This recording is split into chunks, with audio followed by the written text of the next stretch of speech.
our impressions of where we are and where we want to go. And because the Shadow Minister has enabled me to shed a light on the key impressions, I will work very fast. I'll ask the gentleman on the projector to begin the projections, right where they are. I explained earlier on that the objective for a human rights-based approach to budgeting is because there's a reason why citizens demand for a government. A government is not just an impression. A government must be one for a purpose. And the entire scope of reason for having a government is enshrined in the band of rights that we must, as of necessity and as of right, as birthright, enjoy. Chapter 4 of our Constitution clearly underscores the extent of rights. And if you look at this huge booklet here that enshrines our ideas, we have bundled these programs, these ideas into 4. Initially, civic and political rights, and the entities therein are well structured. Then economic rights, and then lastly, social and cultural rights. We don't have 20 programs to deliver nothing. We have that 3 bundle of rights, civic and political, economic, then social, cultural rights. We believe if we underscore and resource those bundles of rights, we would be home and dry. The reason why governments are governments is because they are sensitive to the needs of their people. And all the services governments provide are done so as a matter of right. And governments must ensure that the obligation to availability of resources, accessibility to resources in their adequate quantities, and reducing the extent of inequalities by purposing resources to reduce inequities and inequalities. And of course, that all that they do in terms of programming is done to ensure that human rights are observed. Basically, the right to education, the right to safe water, the right to health, the right to a job. These are not acts of magnanimity by a government. They are a matter of right. And therefore, our budget programming is meant to deliver that. Can we continue?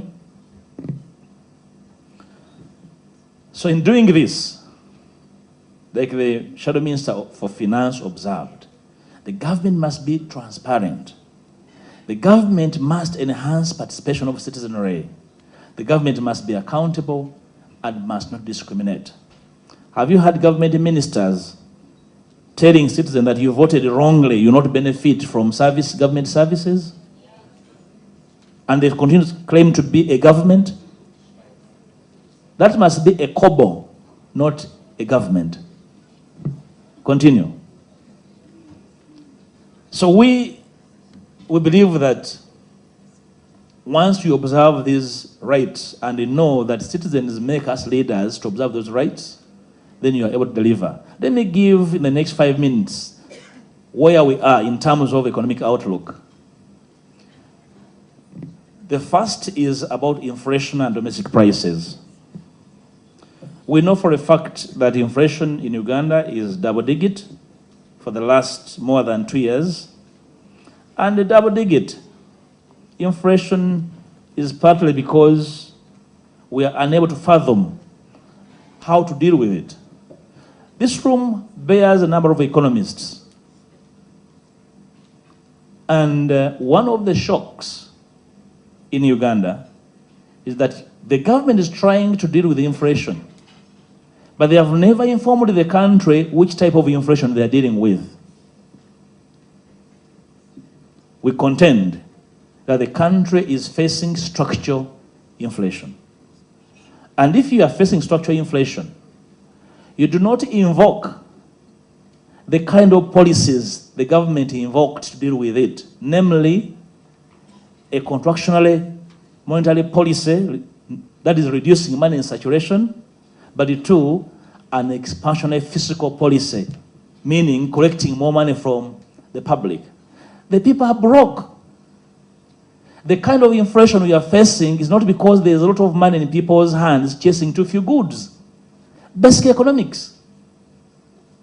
That's the first subtopic in inflation. So you are facing structural inflation, you are deploying a contractionary fiscal policy, monetary policy, meaning that you believe that people have a lot of money in their pockets, when actually they are broke. So eventually, we are failing to deal with this inflation, and it remains double digit for more than 24 months. We contend that the bulk of our inflation is imported because we are net importers of petroleum products, and the petroleum import bill is the biggest. The second is the steel import bill, iron and steel. Continue down. So we must deal with this inflation holistically. One, by enhancing production, because structural inflation impedes production. We must deal with those issues that impair and disable production in the economy. It's not because people have a lot of money in their pockets. Relatedly, are interest rates. Because you have inflation, interest rates as of necessity are high in our banks. Commercial banks hedge inflation by hiking interest rates. So what do? Because already you are facing structural inflation and interest rates are very high, the producers are disabled from borrowing. So you continue in a situation of inability to produce, inability to secure jobs. So you end up with inflation and unemployment, which the economists call stagflation. That's where we are.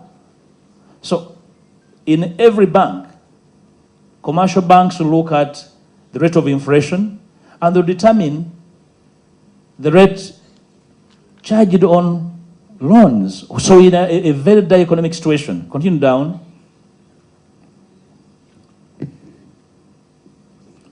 Can we move? Look at our external account. We are in $284 million in terms of BOP disequilibrium with Asia. Asia is our biggest trading partner, Asian, because of necessarily China, India, they account for this. So between what we sell there and what we get there, that's our deficit on the BOP account. Continue.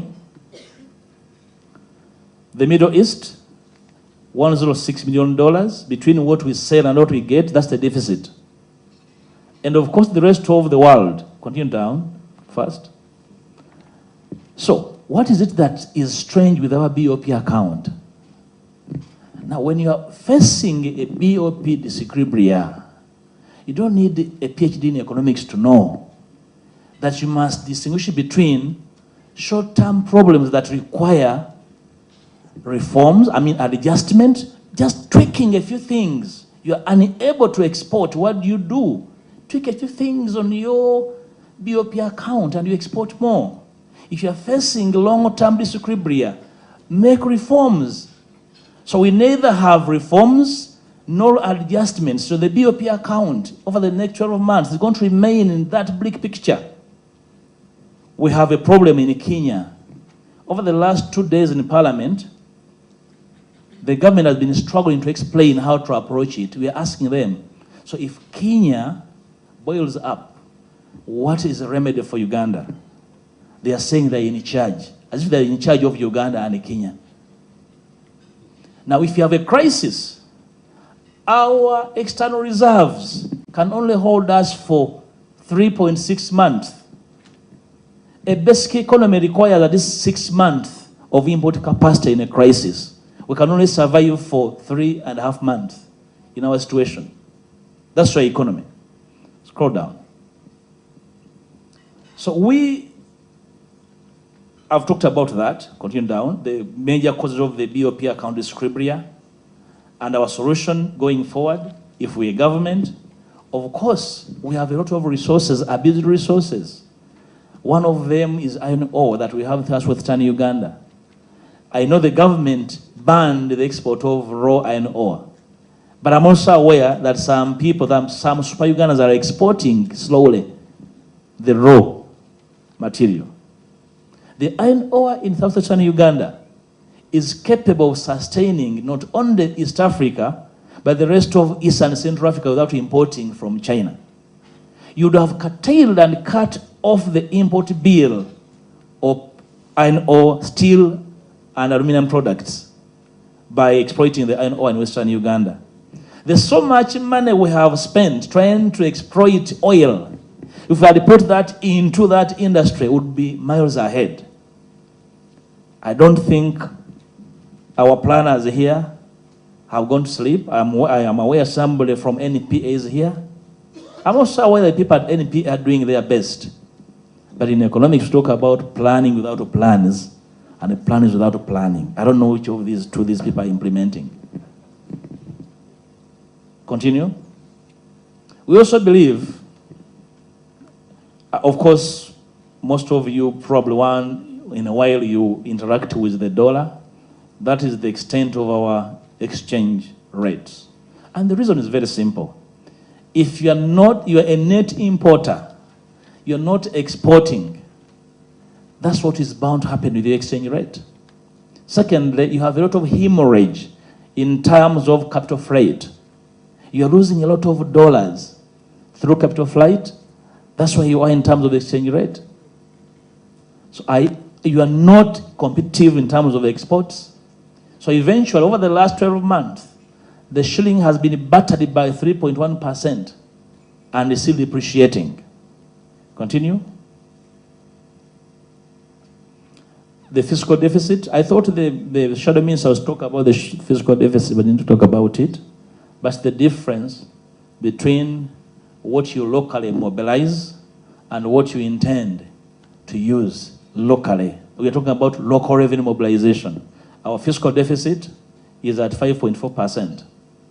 And the reasons have been ably given because, continue down, it's that big because we exempt people from paying taxes illicitly, the corruption that is endemic, and of course the inefficiencies in local revenue mobilization coupled with budget abuse, like the shadow minister has reported. When you have those abuses, definitely you're going to end up with a huge fiscal deficit.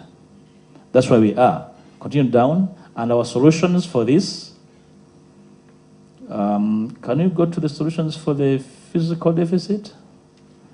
Okay, you go back a bit up by 2 steps. Because the public debt, again. Yeah, of course, the solutions for the fiscal deficit, like I mentioned, the shadow minister ably enumerated, of our anti-corruption approach to revenue mobilization and tax exemptions that we consider illicit, and of course enhancing domestic revenue mobilization as a solution.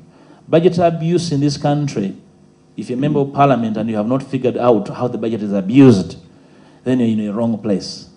And it's abused largely because partly our oversight is weak, and of course an overbearing ruling party in parliament, making it very improbable for members of parliament to exert enough pressure on the regime to be disciplined. And certainly, it's the DNA of the sitting government to abuse public funds. How do you answer to a DNA? I'm not a scientist. Probably I will ask Dr. Batua if they can change one's DNA. But the corruption DNA is permanent. You can only, yeah, the good doctor from Congress says it's a chromosome, so I don't know who can change the DNA of this government when it comes to corruption. Let's move down. We have talked about the public debt. I don't want to waste time on it. The finance minister has talked about it. Move down. What you need to know about the public debt currently, for every 100 shillings URA collects 100 shillings. URA collects 37 shillings go to public debt servicing. Every 100, 37 is on debt. Lw'okunganya ekikumi, asatu musanvu bakola ki? Bazibanja, baziryawo. That's how dire our situation is. That's the 37%. So the public debt exerts 37% pressure on every inch of local revenue mobilized. That's how dire. Let's move a bit faster. The trend lines of the debt, I don't have to go over them. The causes have enumerated. Move down. Of course, the solutions. In our 6 months as a government, we want to cause an audit into all forms of borrowing. Some borrowing is illicit. Some borrowing is fictitious. Some borrowing is not declared. So we must audit. You borrowed for what? Was it authorized? And some of the borrowing is unauthorized. You are aware, I've risen on the floor of Parliament several times to question a new mechanism called pre-financing or financing, especially public roads, infrastructure. So the government meets with a contractor, a Chinese or Indian or whatever, and say, I want you to go and construct Masaka-Kampala Highway. Name your price. That borrowing is not brought to Parliament, but it's a form of borrowing without parliamentary approval, which is unconstitutional and illegal ab initio. So we need to audit some of this borrowing. Remember, those contracts sometimes are 10 times overpriced. That's why they need to be audited.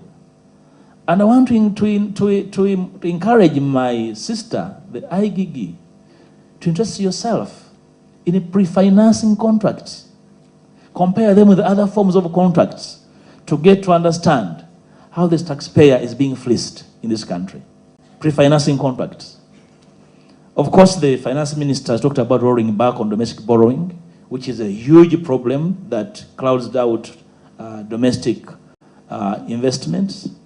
We talked about that already. Move down.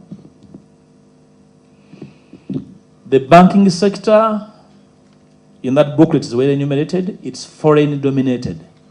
Because the banking sector is crowded by foreign-owned banks, capital flight is 100%. At the end of the day, the local banks are being squeezed out of business. And part of the reason and part of our solution, Bank of Uganda has by law mandated to determine the minimum capital requirement opening a bank. And apparently now, at a serious 25 billion, how many local people can open a bank? That's why they're encouraging you to go into circles, NIGIN and the like. One of our solutions is we shall tinker with the law to at least create two parallel systems for locally owned bank and foreign owned banks. We believe that can help local people to ease on the restrictive capital requirements for starting local banks. I heard General Museveni sometimes say that it was a mistake to sell UCB. Was UCB sold or just shared? For his troubles, we would have our own government-owned commercial bank for the purpose of enabling local people to access credit from their own. Our neighbors, Kenya, have, I think, 4 banks here. All we have in other countries, we export trouble to other countries, not business. I've only had Centenary Bank starting a branch in Malawi. We wish them luck. Which other export do we have for the region? Trouble. We shall restart a Ugandan-owned bank, government bank. All governments have banks. Move down. Corruption. Just scroll slowly as I talk about corruption. I think corruption in this country can cause you nausea. And I think those who write about it have run out of pages. If you have the booklet, you have to write into the side of your book or on the cover. The cases are innumerable. Move down a bit. In 2021, that's how much we lost in corruption, 10 trillion. The forms of corruption are well enumerated in this huge booklet. You read them, move a bit down. And the way money is siphoned, under declaration of taxes, under declaration of utility user fees, absenteeism from work, inflated payroll, ghost service consumers like ghost students and teachers, and also we have now ghost health workers. Parliament last year voted the money for a health center that does not exist.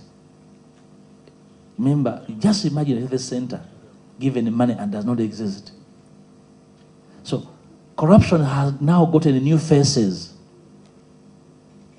Honorable Betty Kamya, I'm afraid your goose is cooked. That's the outlook. You are aware, I'm sure, of this information that GTI carried out a study in 2021 and declared 15.1 trillion lost in runaway corruption. And those are some of the cases. Salaries, inventory resources, payroll corruption, judicial corruption, procurement corruption, security, education. You see, we rarely see the education minister in parliament, and what you get is that she's very busy planning for the country. But see corruption in her ministry. Not in the parliament, not looking for the corrupt. So what's happening? That's the array. Move down. So the cost to the taxpayer, of course, in terms of the budget, in terms of the direct cost to services that would have gotten to the taxpayer, and of course the indirect costs. When people look wary about so many things and they give up on government and they give up on leadership, it's partly because they're exhausted of complaining about corruption. And it's very dangerous. It's our duty as leaders to motivate people not to give up on the corrupt. Proceed. I don't think I need to go over one by one some of the key corruption scandals from 1985 to 2012, but go down, because I believe that's where it started from. Yes, there. In 1985, some people robbed the Kabale Currency Center of 400 million. I think that was the beginning of the corruption we see. Yes. So 1985, a bank was robbed, and the robbers eventually declared themselves who they were, and they are around posing as leaders. Then you wonder why we are where we are in terms of corruption. They were never arrested. They have given us offsprings, and their DNA is still the same.